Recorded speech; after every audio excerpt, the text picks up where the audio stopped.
Iniimbestigahan na ng National Bureau of Investigation ang mga fingerprints ni na suspended Bamban Tarlac Mayor Alice Guo at ito hong Chinese national na si Guo Huaping. Maalalang hinihilala na ang pagkakakilanlan ni Guo Huaping at ng alkalde ay iisa lamang matapos matuklasan sa record ng Board of Investments. Bagaman no-show si Mayor Guo sa pagdinig kahapon sa Senado, kinumpirma ho ni Senadora Risa Ontiveros na nagpadala na sila sa NBI ng request para ho sa biometrics ng dalawang individual. Oras na mapatunayan na iisa lamang ang kanilang pagkakakilanlan, ay lalakas ho ang ebidensya na hindi talaga tunay na Pilipino ang alkalde ng Bamban. Handa akong mag-resign. Yan po mga kabigada, naging pahayag na binitawan ni Senator Lito Lapid sa naging pagdinig nga ho yan ng Senado dito po sa issue ng Pogo. Kasunod ho yan na naging akusasyon sa kanya ng isang hindi raw ho pinangalan ng vlogger na di umano'y sangkot din daw ho siya sa kamakailang na-raid na Pogo Hub sa Porac sa Pampanga. Kaugnay ho niyan, nanindigan siyang hindi siya magdadalawang isip na bumaba sa pwesto bilang senador kung lumabas na protektor ho siya o kahit sangkot ho siya rito. Samantala, iginit naman ang senador na hindi ho siya papayag na masira raw ang kanyang pangalan at reputasyon ng dahil lang ho rito. Maalalang, sa pagdinig, sinabi nga ho ni Porac Mayor Jing Capil na hindi pagmamay-ari ng senador ang 10 ektaryang lupain na tinuyuan ng illegal Pogo Hub sa naturang bayan. Ito ang latest update sa kaso ng mayor ng Bamban Tarlac na si Alice Guo nang di umano'y nasasangkot sa iligal na aktibidad sa ating bansa. Bamban Tarlac Mayor Alice Guo, inihahanda na ang warrant of arrest at pinatalsik na bilang miyembro ng Nationalist People's Coalition or NPC.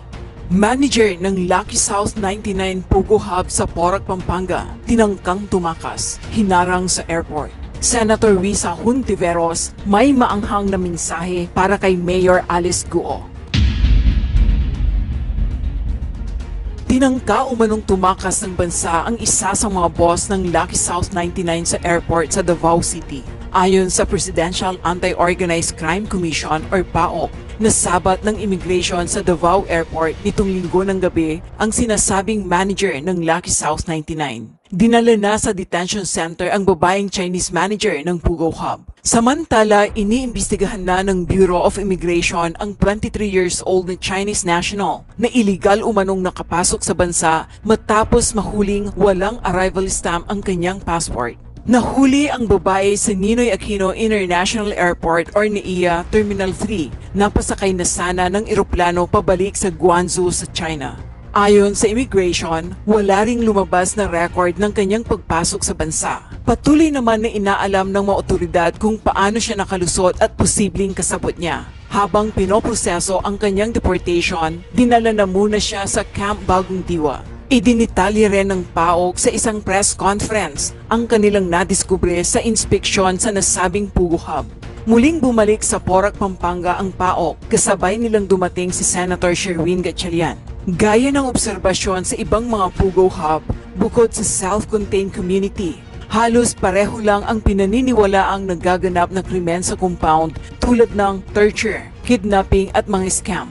May torture, may prostitution at tinatanong yung kanilang mga passport, hindi sila pinalabas at pinapatrabaho. Pare-parehong Pogo Hubs, ani Gatchalian. Maging sa mga dokumentong na-recover ay may pagkakapareho rin, ayon sa CIDG.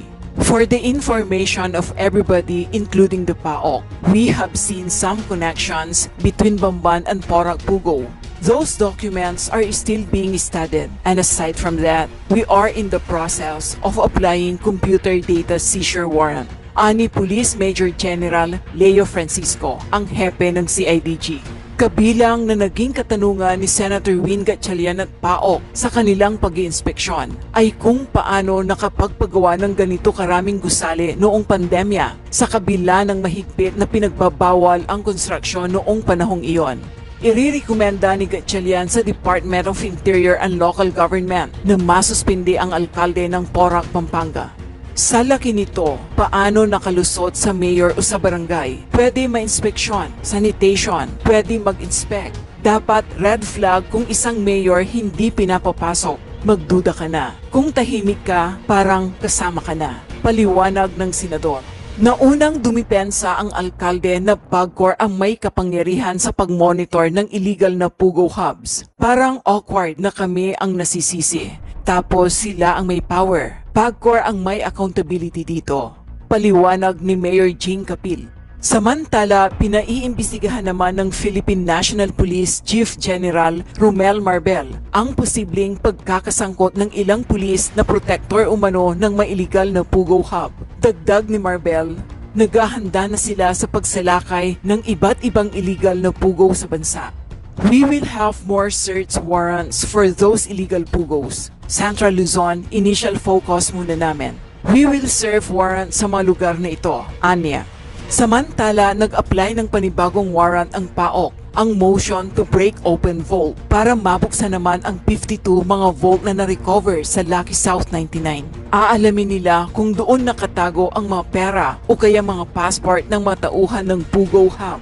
Sinabi ni Presidential Anti-Organized Crime Commission PAOK spokesperson Dr. Winston John Casio na mayroon na silang sapat na ebidensya para kasuhan at maglabas ng warrant of arrest laban kay Bamban Tarlac Mayor Alice Guo na inakusahan bilang enabler ng isang illegal Pugo hub sa kanyang bayan. We're fairly confident the panel of prosecutors na magsasagawa ng preliminary investigation dito would appreciate the evidence we did na malakas na ebidensya na hawak namin at tuluyan ng masampahan si Mayora at Harinawa ay malabasan na ng warrant of arrest nang sa gayon ay makita ng sambayan ng Pilipino na talagang kapag ikaw ay gumawa ng kalukuhan with regards to scamming at ikaw ay naging enabler, ay matutuluyan ka po. That's the right word for the mayor. Enabler po siya. Ani Winston Casio. Ang ating pag-usapan po sa ngayon ay karugtong po ng mga skandalo sa Pugo. Mula sa Bamban hanggang sa Purak. Sa ngayon po, magtututok muna tayo kay Lito Lapid kasi sinagot ako, parang minura na rin ako ni Lito Lapid sa Senate hearing kanina. Kumbaga, ginamit niya yung kanyang kapangyarihan o poder bilang senador para lamang matira ang isang vlogger na kagaya ko. Tinitira niya ako na isang vlogger na may 9 o 8 daw na libel cases, hindi niya alam. At ang basihan lamang niya ay yung aking National Bureau of Investigation record. At siya pa, sinabi pa niya, may 6 daw ako na warrant of arrest. Ano ka ba naman, Lito Lapid? Ang problema kasi sa iyo, pinapatawad na lamang kita dahil hindi ka naman nakapag-aaral. Nabasa ko ang iyong Wikipedia, binanggit mo, high school graduate lamang po kayo.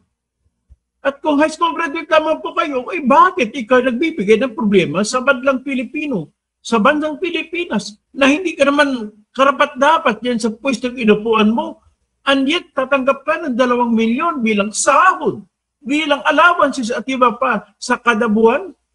Ano ba naman yan? Hindi ba yan korupsyon? Dahil tumatanggap ka ng pera na hindi ka karapat-dapat, pariha lang kayo ni Ruben Padilla, pariha lang kayo ni Bong Revilla, ni Jico Estrada. Ang mga ginagawa ay walang kwenta. O Diyos ko naman. Anong problema nito kay Lito Lapid? Unang-una, sinabi niya na ako raw ay tinatanggi niya una na wala siyang lupa dyan. Okay. So ngayon, tinatanggap ko yung hamon mo kung may ebidensya. Ang itatanong ko lamang sa inyo ay may hawak po ako na tax declaration. Nakalagay tax declaration. Manuel and Lapid Marisa T. spouses. Oh. Kailan ibinigay? 2010. So, ibig sabihin, ano ito? At saka, Lito Lapid, huwag ka na magmaang-maangan na hindi mo alam na mayroong pugo. Nakakaano ka, nakakasal. Tapos, kikwento ka yung engineer doon, kilalang-kilala mo, yung si Mayor, kilalang-kilala mo, eh bakit sasabihin mo yung pugo ay hindi mo alam? Ano bang klase? Oh, Mr. Lito Lapid, siguro dapat bibigyan kita ng leksyon sa pagsampa ng libel ay kayo po ang magpapatunay na hindi totoo ang binigay sa aking informasyon ng aking mga sources. Ang aking mga sources ay hindi ko pwedeng ilantad ang buhay nila, ang pangalan nila kasi buhay nila ang katapat.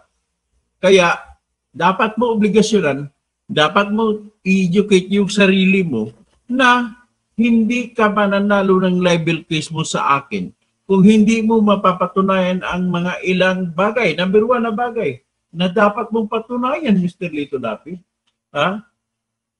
Una, ay dapat mong patunayan na mali, hindi totoo yung aking isiniwalat. Teka, hanapin ko muna ng aking.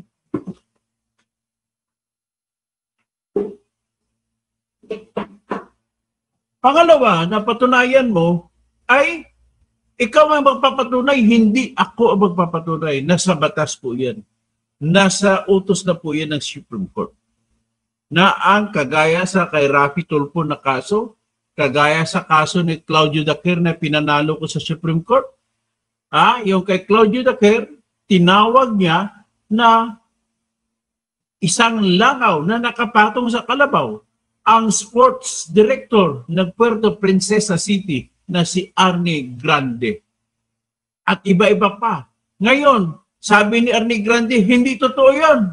Ang problema ni Arnie Grande ay nung sa trial sa Puerto Princesa Regional Trial Court ay hindi siya nagsumiti ng ebidensya na hindi totoo na siya ang mga bagay na binabanggit ni Arnie Grande na siya ay nagmamayabang. May mga sinabi siyang sa mga bagay na kinikwento niya sa mga sports writers at hindi siya nagsusumiti ng ebidensya sa RTC na iyon ay hindi totoo. At yung mga bagay na rin yun na binagpasihan ni Mr. Claudio Daquer na isa ng kagawad sa ngayon sa Puerto Princesa ay binasihan niya para sabihin niya, para tawagin niya si Sports Director Arnie Grande na isang langaw na nakapatong sa kalabaw. Sa kaso naman ni Raffy Tulfo, tinawag niya si Attorney So na isang opisyal na customs na ay nangungutong sa mga truck na naghahakot ng mga parating mula sa Bureau of Customs palabas. At na nangungulekta siya. At nangagaw pa siya, sinabi ni Raffy Tulfo na nangagaw pa siya ng asawa ng iba. At nagpapatayo pa ng mansyon.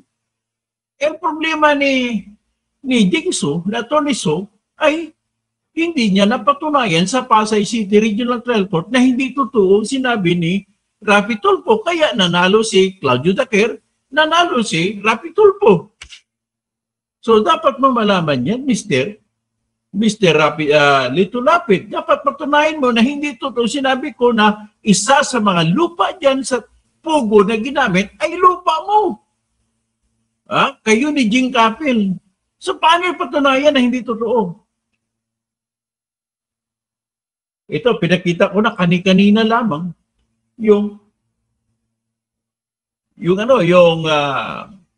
tax declaration na nakapangalan sa iyo. Nakapangalan sa misis mo at saka ikaw. Paano yan? Di patunayan mo na hindi totoo. So magmaangan ka pa na hindi mo alam ang Pugo at nagmamayabang ka pa na ikaw isinilang sa Purak, Pampanga. Diyan ka naging elementary sa Purak Elementary School at diyan ka rin nag-aral ng high school. Tapos hindi mo alam ano nangyayari sa bayan mo para kang si Bibi Pineda para kang si Bong Pineda na hindi mo alam ang nangyayari sa Pugo sa inyong bayan, sa Purak. Ay naku, saan kayo pupulutin ito? At bago ako magpapatuloy, nais kong sasabihin sa inyo na mayroon po akong isisiwalat 4 na senador na tumatanggap buwan-buwan sa Pugo at isang gobernador na tumatanggap din buwan-buwan sa Pugo at 9 na congressman na tumatanggap din sa Pugo. Isisiwalat ko sa inyo, antayin nyo lang kung sino mga yan. O yun, binigay po sa akin, yan ang aking mga nagbibigay ng impormasyon sa akin sa kapalit ng aking pagbibigay ng assurance sa kanila na hindi ko sila ibibisto sa mga kung kani-kanino man.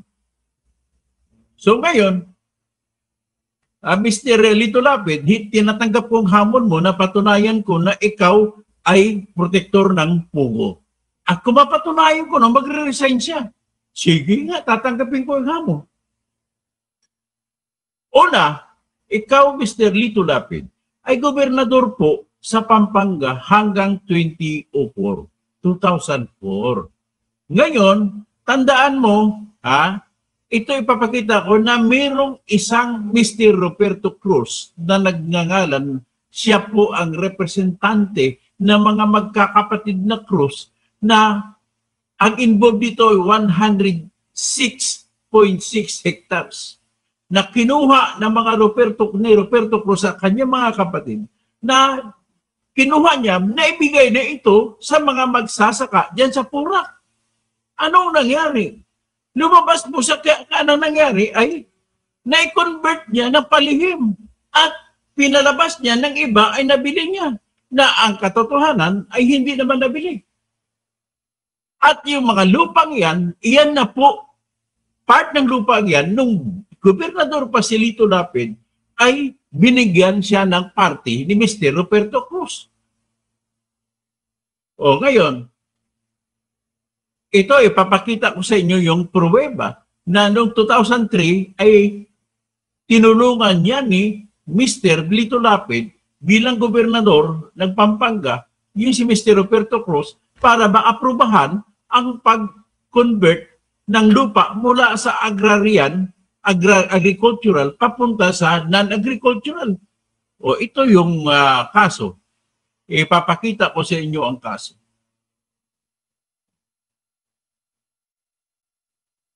Ayan.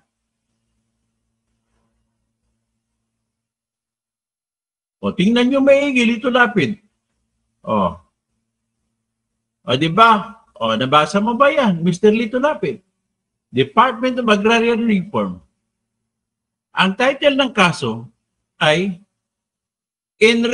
Petition for Revocation of the Conversion Order of July 25, 2003 na panahon din na ikaw gobernador ng Pampanga, issued by the Honorable Department of Agrarian Reform for the conversion of 489 parcels of agricultural land to residential, commercial, and ecotourism with an aggregate area of 106.4203 hectares located at Barangay Pulong Manga, Purak, Pampanga.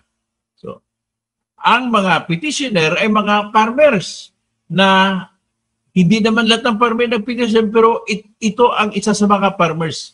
Mga iilan sa mga farmers na nag-petition po. Ito, Romel Tulabot, Jillian Maninang, Rolando Balatbat, Marlene De Ruiz, Arthur Galang, Rinaldo Isbalatbat, Glenn Y. Carlos, Gerardo M. Austria, Edison Sarmiento, Vivian Maraya, Rolando Mogalios, Pablo Panalo, Oji Umali, Jason Balatbat, Rodel Sanchez, Rodelio Balatbat, Arnel Benco, Mario M. Manalili, Juan Santos, Ruel Dunca, Rosel S. Barrios, Alejandro Benco, Manuelo Galang, and Cecilia Benco. Ang mga respondiente ay si Elen C. Roque, Nila T. Cruz, Froilan Cruz, and Ronaldo T. Cruz, all represented by Roberto Liwag Cruz of Perth Realty Development Corporation. Sinabi dito, for resolution is a petition for revocation of the dark order. Okay, itong order na ito ay patungkol sa isang order na inilabas noong July 29, 2003 at na-convert sa 489 na lote sa mula sa agricultural papunta sa non-agricultural o commercial o residential. At ito ang utos ng korte ito ng Department of Agrarian Reform na ang secretary noon ay si Obet Pagdanganan. Sabi niya, wherefore, premises considered, si Gloria Macapagal pa itong presidente, the application for conversion of agricultural land to residential, commercial, and ecotourism of 489 parcels of land with an aggregate area of 2 or 3 hectares located at Barangay Pulong Mangga, Purak, Pampanga is hereby approved subject to the following conditions.